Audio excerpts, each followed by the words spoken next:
tey moom sa tey am na solo mais démb aussi lu am solo la donc foo ñu vaar check xool ba xam suñu vaar lu ma wax lool parce que loolu moom kéemaan la lool. d'accord non en fait sànq da nga juum parce que da nga ko ne. yéen ni ngeen di arrivé bi ngeen di yegg si au pouvoir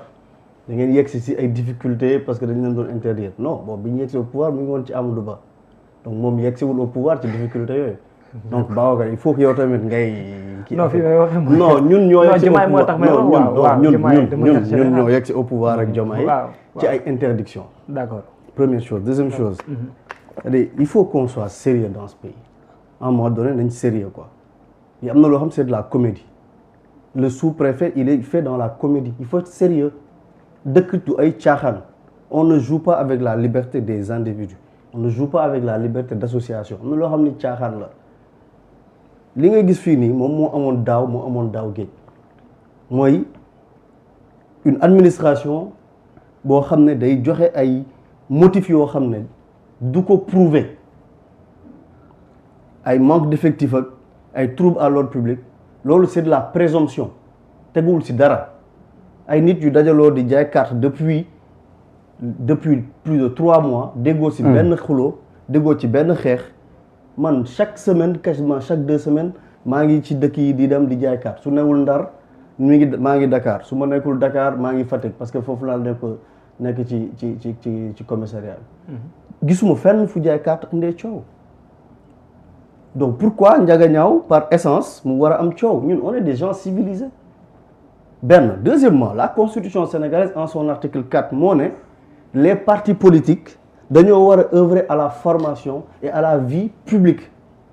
mais œuvrer à la vie publique lu si njëkk mooy ngay dajale nit yi di wax ak ñoom di jaay carte di def ay animation politique mais quoi de plus normal sooy def Ndiaganiao que nga mën a amater tous les gens du département ou de la région si tu veux su neexee Pastef mu woo waa Thiès yëpp dajale leen benn place ne leen ñëw leen ñu jaay foofu carte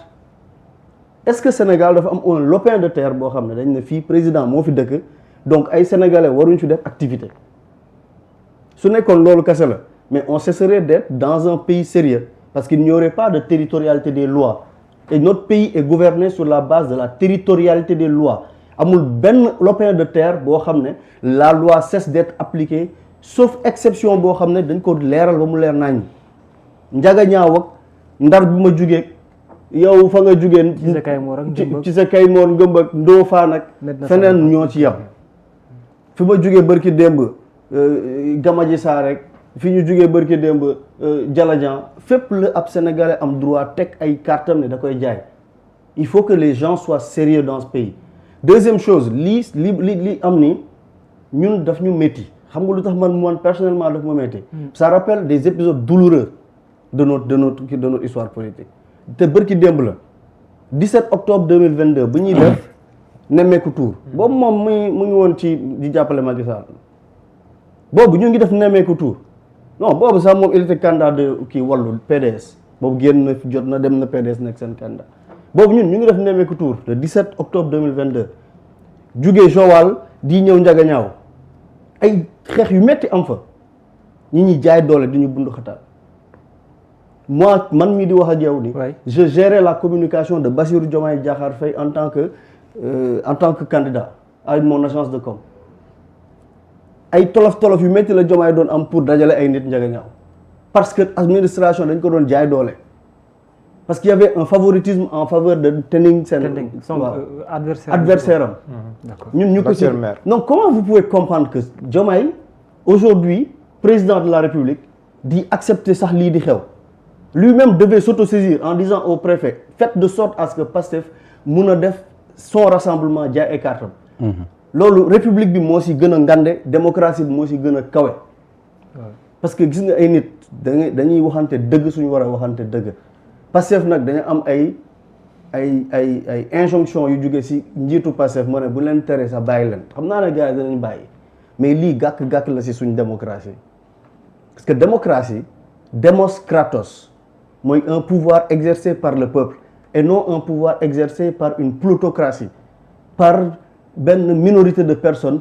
soit qu'il soit administrateur wala qu'il soit président de la République wala ñoom ñooy choisir kan mooy mobiliser wu ak kan moo dul mobiliser wu ay nit yu jaay carte mais ñetti policier ñeent mun na ñëw taxaw ñu jaay carte ñun Ndar jaay nañ carte ba jóge fa gisuma fa benn policier pourtant ñun ñu ngi xeex ak Mansour Faye. mais en Ndiaganiao est-ce que bu nekkee dafa mobilisation bu am fief du président waa Kiraay nekk foofu tamit est-ce que mënul am trouble yi. non bu ñëpp civilisé wee du am trouble. su waa Pastef defee les choses de manière civilisée comme ni ñu ko doon defee feneen waa Kiraay yam fu ñu war a yam coow du am pourquoi mu war a am coow ñoom nee nañ juddu tey màgg tey bëre tey daan tey ñoom war nañoo wóolu seen doole ba duñ dem fekk kenn di ko tooñ waa Pastef aussi fi ñu demandé à ce que ñu jox leen ñu jaay fa nañ yem foofu rek ñu jaay au-delà de suñu différence suñu am est-ce qu'on est des gens civilisés le contrat social depuis Rousseau mooy que ñun dañoo accepter sortir de l'anomie c'est-à-dire de l'absence totale de règles dem dugg dans une société xam nga avec des animaux sociaux ñun ñëpp dañoo am ay dose ay matadi waaw matadi yu nekk si ñun mais dañoo def contrat social et contrat social si suñu société ñun ñaar moo ko tënk benn bi mooy al amaana moom mooy maandu mooy nga am kóllëre d'abord benn al amaana mooy kóllëre beneen al adala moom mooy maandu ñaar yooyu suñu amee rek duñu am problème suñu maandoo ba pare ku nekk am kóllëre jëmale sa morom duñu mus a am problème ñii bëgg jaay nañ dem fi ñu war a jaay ñu jaay ñii bëgg def seen mobilisation ñu dem feneen def seen mobilisation mais que chacun respecte l'autre man Diallo je suis choqué de ce qui est en train de se passer et si on laisse passer des choses comme ça demain la plus petite liberté fii nii dañu am problème pour exercer ko mais li ñu observé gum tamit Ousmane Noreyni mooy certes vente de carte ngeen di wax mais gis nañ mobilisation yi muy suscité te dans le fief du président mën na jur ay passion aussi mais en fait est-ce que tam le préfet n'a pas raison wala le sous-préfet am ay éléments am ça et là xam ne kat donte ne yow ni nga ko waxee mais xam nga ne politique damay le sous-préfet amul benn information il faut arrêter c'est-à-dire que Gauss lu mu doon wax tout à l'heure léegi c'est de la comédie le sous-préfet n'a aucune information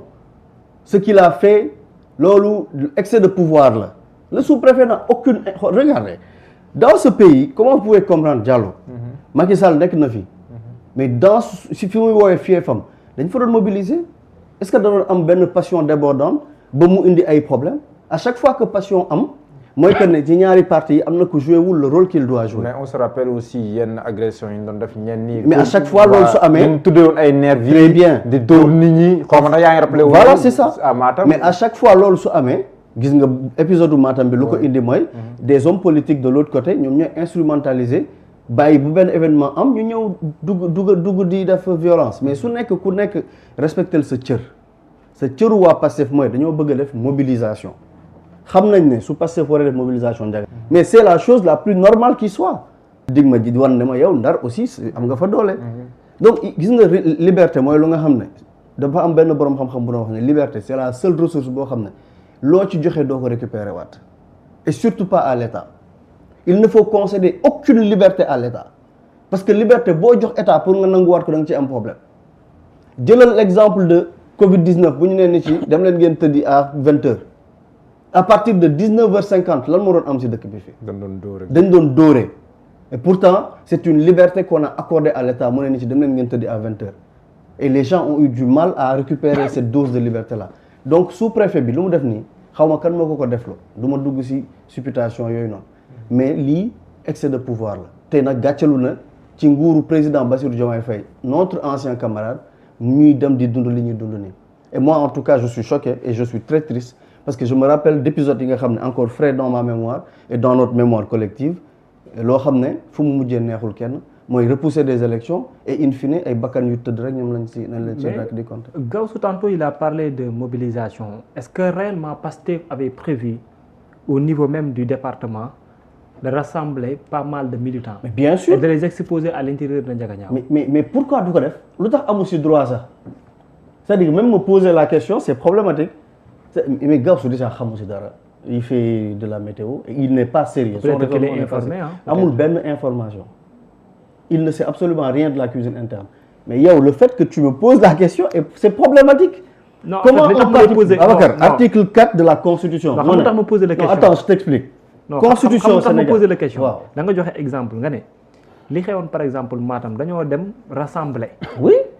les partis maanaam ñeneen ñi nekkoon de l'autre côté instrumentaliser ay nit ñu ñëw dugg fa gaañ fa ay nit. looloo warut a am. waaw xam nga loolu warul am. mais am na. oui am na ay nit ñu ci gaañu. oui la responsabilité au-delà de ñi nga xam ne ñoom ñoo instrumentaliser ay nit préfet bi également ak sous-préfet bi dañ ci am responsabilité. oui donc kii est-ce que nekkul moom tamit loolu moom la gis moom moo tax aussi mu ne nañu interdire laataa ñu. atam yow nekkoon ci benn xeex bu metti ak Macky Sall mais xeex la boo xam ne à chaque fois fu ñu doon daje rek mu am ay jàmmaarloo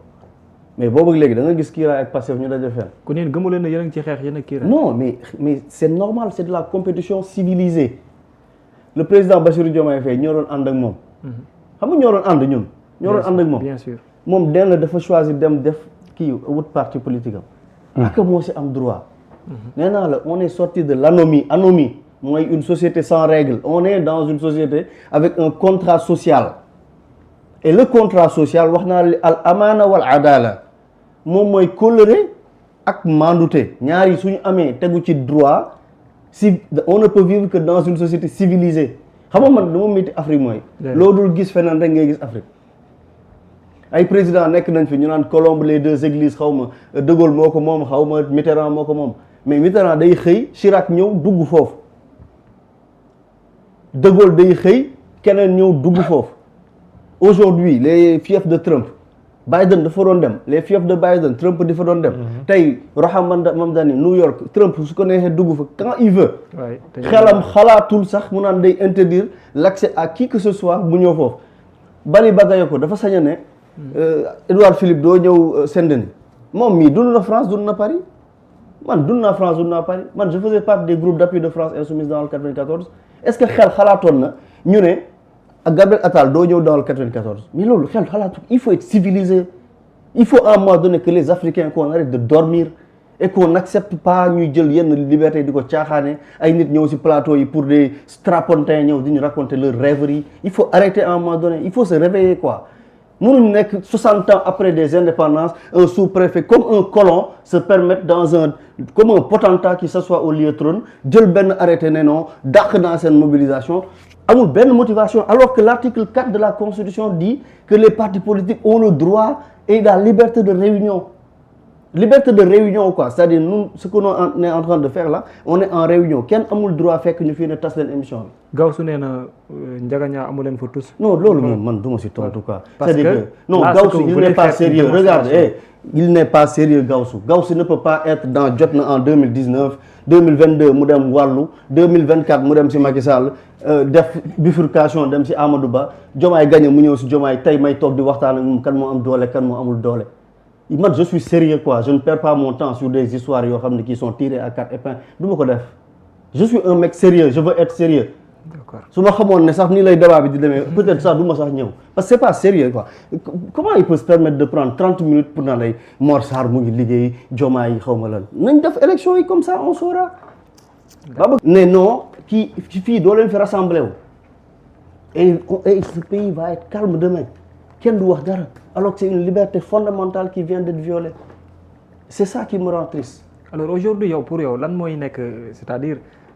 jàngat bi nga xam ne moom la ci Pastef war a tirer dès maintenant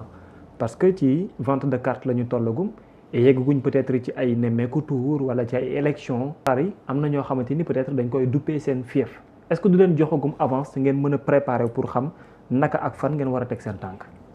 regarde ce qui est dangereux mooy. Il y a combien de politiques dans ce pays si chacun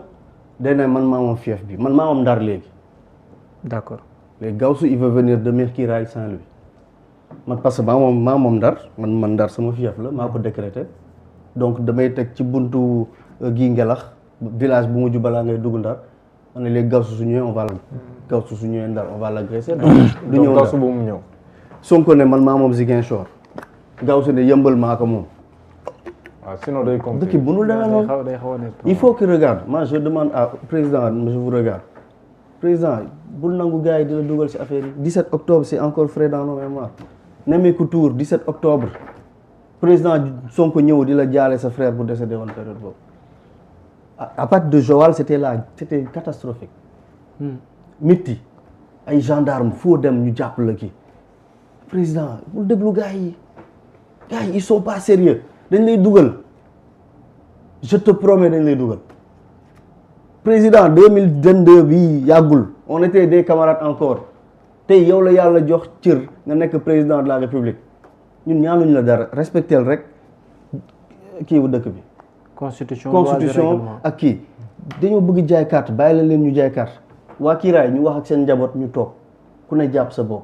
waa Pastef bu leen neexee ñu mobiliser wu suñ paree après ñu dem ñibbi. léegi la consigne elle est claire ah sànq wax nga ko seen président parti daf leen ne bu leen tere bàyyi leen. bu leen teree sax seen siège tëj leen siège ba. dem kon taxawaay boobu ngeen. fa la ñuy taxawee mënuñ def neneen parce que sinon lan mooy xew imaginez par extraordinaire waa Ndiaganiao Pastef Ndiaganiao ne dañuy tenir quand même seen kii xam nga loolu coow la indi. te ñun dëkk bi lu fi xewoon waru fi xewaat. moo tax ñu war ku nekk chacun doit garder son rang ñëpp dañoo war a élever wu et le président de la République en peloton de tête il faut que ñu élever wu il faut que le président Bassirou Diomaye Diakhar Faye malgré lu xew yëpp ak lu munti métti il faut qu'on s'élève un peu dëkk bi in fine ñoo ko moom ñun ñëpp mënuñu accepter des gens d'une tortuosité navrante tey ñu dugg fii suba ñu dugg fee ñu nangu ñuy ñëw parfois di jouer des sales rôles c'est pas possible et aussi que l'administration aussi reste sérieuse na def lu mu war a def loolu kese la war a administration war a def jaaykaat jarul ay gendarme ak ay policiers wak yooyu nañ ñu encadrer leen rek ñu dugg quelque part ñu kii autre chose Mohamed su nekkoon jàmm kese lañ bëgg fi nga bëgg daje dafa am trouble à l'ordre public par exemple mais propose un autre lieu que tu peux administrer plus facilement nga ne fii baaxul mais dem leen feneen ngeen jaayee foofu loolu war na mën a nekk man je parle au président je parle pas aux autres je parle au président de la République suñu camarade la woon dund na ak ñun mais yéen place ngeen ko woon dafay est-ce que nekkul place boobu mooy place bi gën a stratégique est-ce que nekkul place boobu rek a fa xam nga là il paraît moom mooy fi siège Pastef bi nekk non bon certainement je connais je ne sais pas mais en tout cas xam nga Ndiaganiao réyul noonu quoi est-ce que nekkul boobu rek a fa nekk parce que espace boobu gis naa siège Pastef bi presque fi mu nekk noonu aussi c'est mais y a le stade municipal aussi am na Ndiaganiao y a le stade municipal mënoon nañu aménager wu rek ñu jëm ko defee feneen wala sinon nga reporter ko nga proposer leen beneen date boo xam ne wala soit ci côté école bi mais foofu day jege kër Diomaye trop foofu day jege kër non lu ma bëgg a wax mooy sax moom mënu na ko reporter mais selon les informations bu nekkee il en a mu proposer leen beneen date mais en tout cas Diallo moi c'est une invite au sérieux et surtout au respect strict des libertés individuelles et que ñu bañ a tomber ci lu ñu jotoon dund 2021 ba léegi. d'accord alors Birama Camara yow yàgg nga topp Pastef yu mel ni ci bëree bëri daanaka dinañ ko daan faral di nekk di wax est-ce que réellement nekk na loo xam ne loo xaaroon la ci nguur gi pour mu arriver mais pour yow aussi li ñuy joxe comme explication ci biir bataaxal bi comme arrêté bi est-ce que réellement luñ mën a téye la lu tax ñu war a mën a dàq une telle manifestation wala un tel rassemblement.